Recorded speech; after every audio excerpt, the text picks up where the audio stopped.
Jemi drejt për drejt në studio bashkë tani, sepse do të shkojmë tek protesta kombëtare që zhvillojnë mjekët sot, ndjekim deklaratën.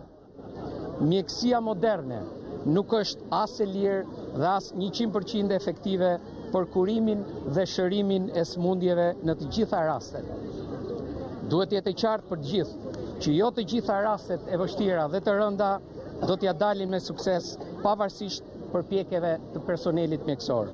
Dhe kjo nuk duhet të përkthehet në dhunë dhe në përplasje. Duhet jetë e qartë për të gjithë që vandalizmi dhe dhuna ndaj personelit mjekësor në detyrë është një krim penal dhe çdo shoqëri civile e civilizuar duhet të ketë tolerancë zero ndaj akteve të tilla të urryera. Të gjithë personat publik, politikbërës, opinionbërës dhe mediatik duhet i dënojnë këto akte të dhunës. Misioni i personelit mjekësor në punë është shpëtimi i jetëve njerëzore dhe lehtësimi i vuajtjes të njerëzve nga sëmundje. Dhuna si fizike, ashtu edhe psikologjike në rritje ndaj personelit mjekësor çon detyrimisht në ulje të cilësisë së kujdesit mjekësor. Dhuna është një simptom i një ambienti pune jo të shëndetshëm dhe jo të sigurt. Ajo kontribon ndjeshëm në demotivimin e personelit mjekësor duke sjell rezultate klinike më pak të favorshme, pra duke favorizuar një rreth vicioz të padëshiruar, si për pacientin, ashtu edhe për personelin mjekësor. Dhuna në institucionet shëndetësore mund të reflektojë dhunën që shfaqet sot në shoqërinë shqiptare në përgjithësi, porse spitalet tona janë vendet që simbolizojnë sigurinë, kujdesin, dëmshmërinë dhe shpëtimin e jetës. Prandaj dhuna e ushtruar në to është e papranueshme. Ne besojmë fuqishëm që i gjithë personeli i kujdesit shëndetësor duhet ketë të drejtën të punojë një ambient pune i cili duhet jetë i sigurt, i lirë nga çdo formë dhune, bullizmi, ngacmimi dhe abuzimi, pavarësisht formës dhe burimit të tij. Si mjek apo infermier, ne jemi të dedikuar për të kujdesur për pacientët tanë, për të ndihmuar ata për të ndjerë më mirë. Kur personeli mjekësor dhunohet, ai nuk është në gjendje të ofrojë një kujdes cilësor. Dhuna kontribon në lodhje, depresion, apati dhe pasivitet të personelit në atë që quhet mjekësi defensive dhe që ndikon drejt për drejt në cilësinë e kujdesit. Është e tepërt të thuhet që nëse mjekët dhe infermierët nuk janë të sigurt, as pacientët nuk janë të sigurt. Nëse kushtetuta na jep të drejtën për të kujdesur për sigurinë e qytetarëve, atëherë si personel mjekësor kemi të drejtë të kërkojmë ambiente pune me tolerancë zero ndaj dhunës.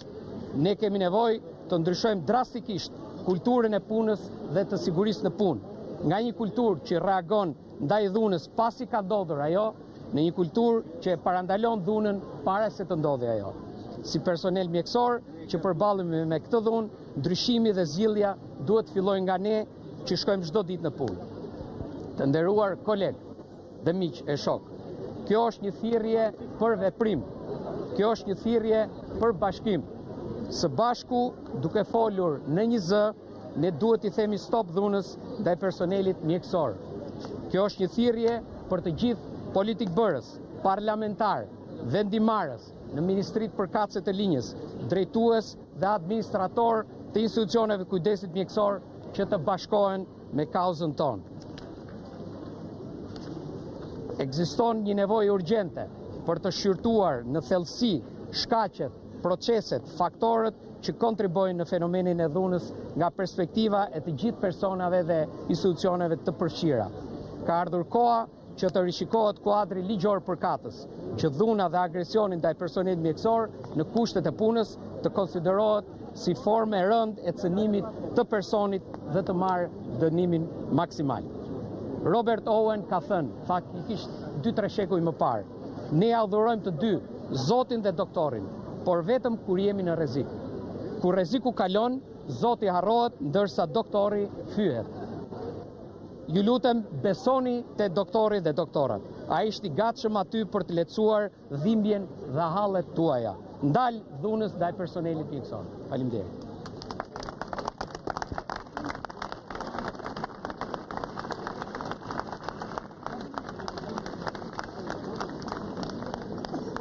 Ka qenë kjo deklarata me cilën ka dalë mjekët në këtë protestë, është një protestë kombëtare që po zhvillohet edhe në qytete të tjera të vendit. Ishim drejt për drejt me pamjet që vinë nga qendra spitalore universitare e Tiranës, por drejt për drejt tani shkojmë edhe me një lidhje me kolegun Arjan Harxhi, i cili ka ndjekur edhe ditën e djeshme protestën e mjekëve specializantë në emër të specializantës që pak ditë më parë u zënua. Po, jemi me Arjanin drejt për drejt. Arjan, më dëgjon? Unë të dëgjoj shumë mirë, në fakt të vjen zëri me pak shkëputje, kërkoj ndjes. Në Po, Arjan, këtu në protestë është bashkuar dhe zëvendës ministre e Shëndetësisë zonja Mira Rakacolli, e cila ka ardhur në mbështetje të mjekëve kundër dhunës ndaj bluzave të bardha. Ajo çka u tha këtu është si paranteze asaj çka do të ndodhë në ditët në vijim, kanë thënë mjekët, sepse ata pritet të dalin edhe me një platformë të qartë, ku do të ketë edhe qëndrime mirëfilli ose pika dhe kërkesa që do t'i drejtohen Ministrisë së Shëndetësisë për t'u plotësuar, si kundër edhe qeverisë. Por presim tani nëse ka të tjerë mjekë që do flasin? Okej. Ska si probleme, edhe pse doni direkt, Jemi live. edhe pse është infekcionisti dytë në radhë që flet, me qenë se infekcionistët merren dhe me parandalimin e smundjeve, dhuna është kthyer në një smundje kronike në Shqipëri dhe na takon në radhë parë si infekcionist ta parandalojmë. Vaksinë nuk ka, po vaksina gjendet, duke shëndoshur mjedisin jo vetëm social në mjedisin mjekësor, por mjedisin social në gjithë Shqipërinë. Sepse reflektimi një mjedisit smur pasqyrohet pikrisht në dhunën që ushtrohet në pikën fundore siç është shërbimi shëndetësor. Nëse shoqëria do të vuajë nga problemet e saj sociale, ne bluzat e bardha do të konsiderohemi si target, siç kemi konsideruar gjithmonë, më i lehtë për t'u atakuar, më i lehtë për t'u dhënuar dhe më i lehtë për të shkarkuar problemet e ditës. Prandaj populli duhet ta ketë qartë, nuk janë mjekët ato që ja u krijojnë problemet, nuk janë mjekët ato që ja u krijojnë fukarallëkun, nuk janë mjekët që i lejnë pa shtëpi, pa ushqim, kalamajt, pa shkollë, pa transport, pa ngrohje në dimër, po janë probleme që lidhen me politikat lartë, ne jemi këtu për të shërbyer njerëzve. Populli nuk duhet harroj faktin më të rëndësishëm. Në 97-ën edhe kur shteti u shkërmoq në të gjithë qelizat e saj, e vetmja qelizë që funksiononte ishte mjekësia.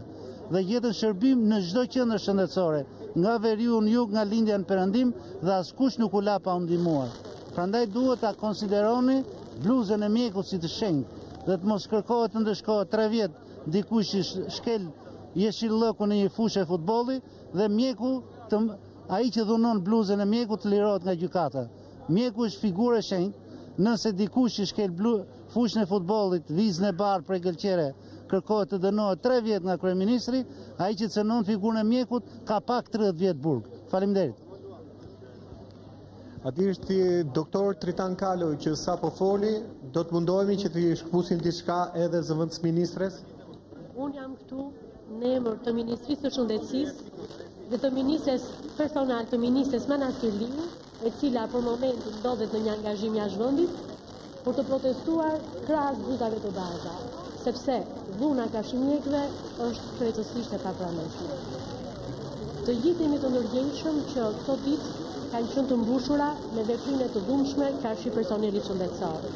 Me veprime të dhunshme, me reagime të dhunshme kundër mjekëve, të cilët dikush ka kërkuar për të kryer një vaksinë në ambientet e urgjencës, ku mjeku përpiqet me mish e me shpirt për të shpëtuar jetën e një pacienti dhe familjari që ka reaguar me dhunë fizike ka kërkuar të shërbehet me një herë të bëhet vaksina, dhe ati nuk është e i është mohuar shërbimi, thjesht i është thënë që të presi pak, apo të një rasti tjetër të cilit mjeku thjesht i ka kërkuar rekomandimin. Nuk është dhuna zgjidhja e problemeve. Ne, jo vetëm si Ministri Shëndetësie, jemi në krah të mjekëve dhe i mbështesim ata në protestën që bëjnë kundër dhunës që ushtrohet kundër tyre në vendin e punës, por jemi të vendosur për të shkuar akoma për të marrë masa akoma më të mëdha për t'i mbrojtur ata. Me iniciativën personale të ministres Manastirës, po kërkohen ndryshime në kodin penal, të cilat e mbrojnë figurën e mjekut më tepër dhe i bëjnë më të rënda masat që merren për ata që ushtrojnë dhunë në ambientin ku ata mjekë punojnë. Nga ana tjetër, ne po kërkojmë me insistim zbatimin e regjimit të ri të sigurisë që po vendoset nëpër spitale dhe të cilët bëhen që pacientëve t'i krijohen kushte që mjekët të punojnë më me qetësi dhe t'ja japin shërbimin e tyre më me qetësi edhe më me cilësi. Natyrisht që nuk janë gjëra të lehta për të rregulluar, por ne i bëjmë thirrje të gjithë qytetarëve që na bashkohen në këtë iniciativë dhe ti zbatojnë ato rregulla dhe ato gjëra që ne kemi vendosur, duke i dhënë përsëri sigurinë qytetarëve që pacientët janë ata që janë në qendër të vëmendjes të sistemit tonë shëndetësor. Ne jemi të ndërgjegjshëm që ka edhe mjekë të cilët e njollosin rrugën e bardhë. Por nuk është dhuna ajo që i zi problemet. Ne kemi të vendosur ato gjitha sistemet që pacientët kur shikojnë raste të neglizhimit të kujdesit ndaj tyre, të lajmërojnë, janë njerëz të ankohen, të lajmërojnë dhe ne padyshim që jemi në krah të atyre sa herë që bluzat e bardha e shkelin atë kodin për të cilin ato janë. Zonja Rakacolli, një pyetje. Mjekët kanë ngritur shqetësimin të fluksit të madh, të kushteve të punës as pak normale dhe mbi të gjitha të rrogës ulët. Ju si ministri, për këto kërkesa, sepse sapo i tha zoti Arjan, atëherë ju si ministri, a keni ndonjë draft? Sepse ideja është që mjekët po ikin, mjekët po dhunohen, ndërkohë që Kosova i ka 3 fish rrogat. Mjekët këtu e thanë shumë mirë arsyen për të cilën janë mbledhur. E thanë shumë mirë që kërkojnë të mbrohen ndaj dhunës kundër pacientëve, e thanë që janë të ngarkuar për shkak të fluksit dhe me sa shikoni, si shikohet edhe këtu, kushtet janë përmirësuar mjaft, janë krijuar ambiente të bollshme për t'u shërbyer njerëzve, por ju thash, urgjenca është gjithmonë urgjencë dhe njerëzit duhet të mësohen të respektojnë kodet e urgjencës dhe të respektojnë të marrin atë shërbimin e tyre atëherë siç i caktohet nga mjeku. Pra nuk është mbi garkesë sepse vjen pacienti dhe kërkon t'i bëhet vaksina në një ambient ku shpëtohet jeta. Okej, mirë, faleminderit. Hajde. Mirdita, Mirdita, faleminderit ju media që na keni mbështetur sot. Misioni i mjekëve është në shërbim të qytetarëve. Realisht nuk ka munguar edhe në luftë mjekët bëjnë mision e tyre i shërbim qytetarëve. Sot jemi në kushte shumë vështira që mjekët dhunohen, mjekët përsekutohen, mjekët ikin nga Shqipëria për arsye sepse janë të gabuara politikat qeveritare në sistemin e mjekësisë. Koncesionet, PPP-t e kanë sjellë mjekësinë në falimentim dhe prandaj ndodh dhuna dhe revolta. Faleminderit që na mbështesni dhe dijeni që ne jemi në vështirësi. Ndalohet dhuna ndaj mjekut. Mjeku është i shenjtë, është misionar. Por politika e gabuar qeverisë na ka sjellë këtë sekond që nuk ka buxhet, ka krizë, mjekët largohen, bie shërbimi dhe pastaj vjen dhuna. Nuk është puna për të dënuar dhunuesit. Duhet korrigjohet politikat mjekësore, korrigjohet shërbimi qytetar ndaj qytetarëve dhe pastaj merr mase për ndëshkimin e qelve. Faleminderit.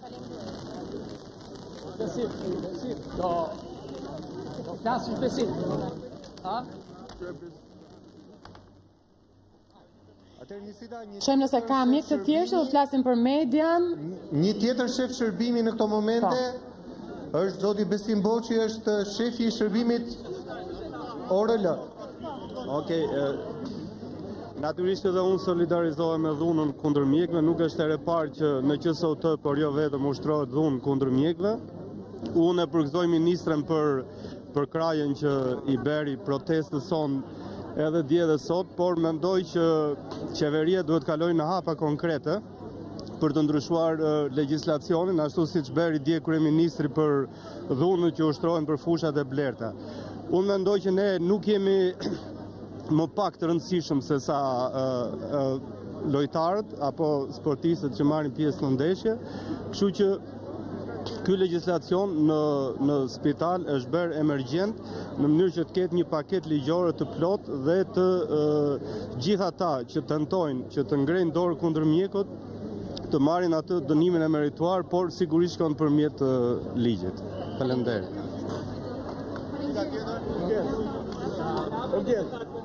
Atëherë ne vazhdojmë të qëndrojmë këtu, protesta do të zgjasë deri në orën 10, është një protestë e paralajmëruar që nga dita e djeshme. Protesta si kundër edhe thash në fillim, do të vazhdoj me shumë gjas dhe do të ketë edhe forma të tjera të protestës, ndoshta të paktën mjekët me cilët unë kam folur dhe jo pak, kanë thënë që do të dalim me një platformë të qartë me disa pika që do të drejtohet qeverisë, ku hyn e para siguria në punë, pra masa konkrete dhe të menjëhershme për të shtuar siguri në punë. E dyta, kushtet e punës dhe më pas do të negociohet edhe për rrogën. Sikundër e kanë thënë dhe më herët mjekët, sot një mjek në Shqipëri paguhet me të paktën sa 1/3 një mjeku homolog specialist në Kosovë. Pra, mjekët shqiptarë pritet të dalin, sikur më thash, me një platformë qartë. Më thuaj Nisi. Arjan, në këto momente që mjekët janë të gjithë të mbledhur në obor dhe po protestojnë, a ka urgjenca që vinë dhe kush kujdeset? Vion puna në urgjencë? Po. Absolutisht ne kemi lajmëruar që dje pjesë e protestës dhe ata që kanë organizuar protestën që janë të gjithë mjekët primar, janë kujdesur që në asnjë moment shërbimi i urgjencës të mos çedoj. Pra aktualisht urgjenca funksionon me kod plot në të gjitha urgjencat, po kështu në çdo shërbim ka nga një mjek. Pra nuk është lënë shërbimi pa shërbim, pra aktualisht QSUT-së funksionon normalisht, por pjesa e mjekëve të cilët janë mjekët në shumicë kanë dalë për të protestuar dhe është gjetur pikërisht ora nga ora 9 deri në orën 10 për të mos penguar fluksin e punës, i cili zakonisht edhe për kirurgjin fillon pas orës 10. Pra operacionet dihet që fillojnë pas orës 10 dhe për të mos penguar operacionet e lajmëruara apo format të tjera që kërkojnë që mjeku të jetë në shërbimin e tyre, është gjetur pikërisht kjo orë për të mos penguar punën. E kuptoj. Faleminderit Arjan Skëndaj për gjithë informacionin që përcollet. Kam Nisita edhe një fjalë të shkurtër. Po, shkurtimisht lutem sepse duhet të kaloj edhe tek Shkodra, po protestorët edhe atje. Po. Tek doktor Gendi Stroni që është një nga mjekët e dhunuar. Në fakt unë do doja të flisa për kolegët dhe sigurisht që do duhet që të ndihjojnë për faktin sepse ne vërtet duam që të dalim me disa kërkesa që kanë të bëjnë me pikërisht me mbrojtjen në kuadër të mbrojtjes të drejtave tona dhe të shmangjes së dhunës. Siç është për shembull vendosja e një poste policore siç edhe ka qenë më përpara, ose dhe shkallëzimi i